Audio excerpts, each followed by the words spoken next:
The afternoon traffic rolled past the corner store like nothing in the world could slow it down. Cars honked, engines roared, people hurried by with bags in their hands and headphones in their ears. No one noticed the little girl at first.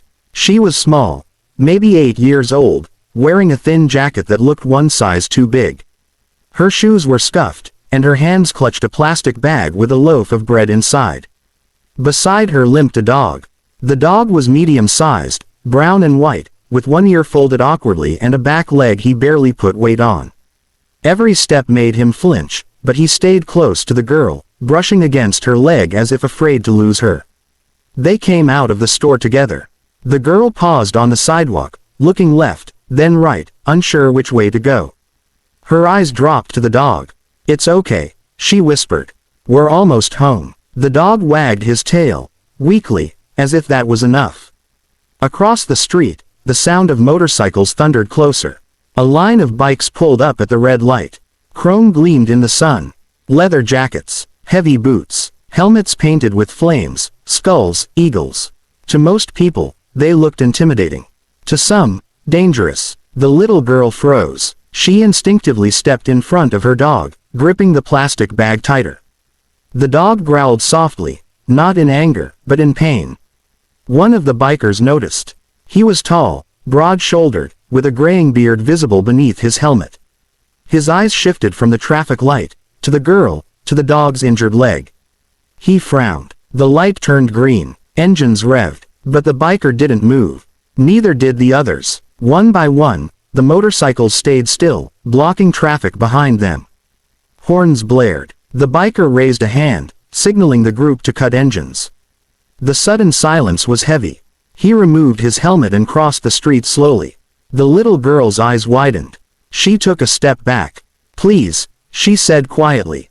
"We didn't do anything." The biker knelt down, slowly, carefully, so he wouldn't scare her. His voice was calm. "Hey, kiddo, you okay?" She nodded, then shook her head. The dog whimpered. The biker's gaze dropped to the injured leg. "What happened to your pup?" The girl hesitated. Then the words spilled out in a rush. "He got hurt behind the store. I think someone kicked him. I tried to help but I don't have money for a doctor. I just bought bread because my grandma's sick." Her voice cracked on the last word. The biker's jaw tightened. Behind him, the other bikers had dismounted. They watched quietly. Not one of them laughed. Not one of them joked. Something had shifted. Scene 2. The choice no one expected. The biker gently extended his hand toward the dog. "Can I look?" he asked the girl, not the animal. She nodded. The dog tensed, then relaxed as the biker examined the leg with surprising care. "This isn't good," the biker said softly. "But it can be fixed." The girl's eyes filled with hope. "Really?" He nodded, then stood up and turned to the group. "Change of plans," he said. One biker raised an eyebrow.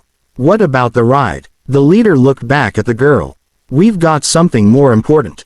Traffic backed up. People stared. Phones came out. One driver shouted, "Move already." The biker ignored him. He crouched again and looked at the girl. "What's your name?" "Lily." "I'm Mark," he said. "And these are my friends." One of the bikers, a woman with a braided ponytail, stepped forward and took off her jacket. She gently wrapped it around the dog to keep him warm.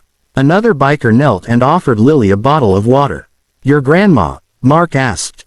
"Is she at home?" Lily nodded. "She can't walk much." Mark looked at the dog, then at the bread in the bag, then at the road. "We're going to take you to a vet," he said. Lily's face fell. "I don't have money." Mark smiled. A small, firm smile. "That's okay. We do." Before she could respond, two bikers carefully lifted the dog. One of them placed him into a sidecar attached to a motorcycle, padded with blankets. The dog sighed as if he finally felt safe. Lily stared, overwhelmed. "You don't have to," Mark interrupted gently. "We want to." They escorted her onto another bike, securing her helmet carefully, explaining every step. People filmed. People whispered. Some shook their heads in disbelief. The motorcycles started again. Not loud, not aggressive, just steady. And the convoy rolled away, not toward the open highway, but toward the nearest veterinary clinic. Scene 3. The waiting room. The clinic was small and quiet. The moment the bikers walked in carrying the injured dog, the receptionist stood up. "Oh my," Mark explained the situation calmly. "No shouting, no demands, just facts." The vet came out immediately. As the dog was taken inside, Lily sat in a chair, feet dangling, clutching her bread bag like it was the most valuable thing in the world. Mark sat across from her. "Your dog's name?" "Buddy." Mark nodded. "Good name." Minutes stretched into an hour. The bikers stayed. Every single one. They didn't complain. They didn't leave. One went out and returned with soup and fruit. Another quietly made a phone call.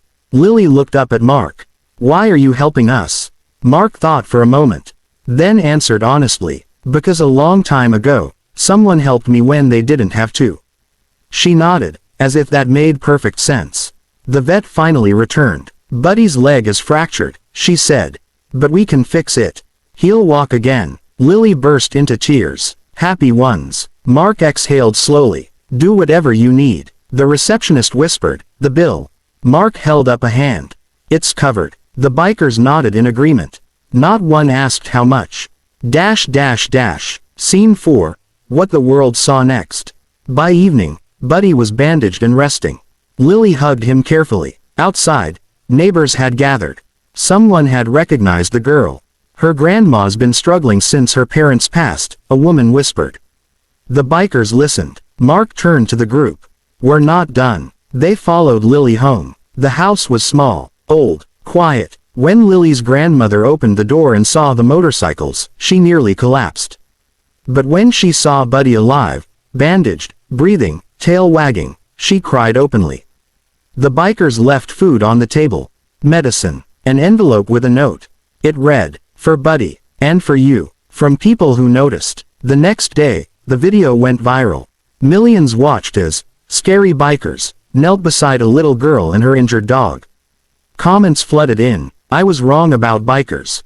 This restored my faith. Heroes don't always wear uniforms." Mark watched the video once. Then turned off his phone. What mattered wasn't the views. It was the smile on Lily's face when Buddy took his first careful step weeks later. Final message for narration. Everyone saw leather jackets, engines, tattoos. But a little girl saw something else. She saw help. She saw kindness. And her dog is alive today because a group of strangers chose to stop. When everyone else walked past.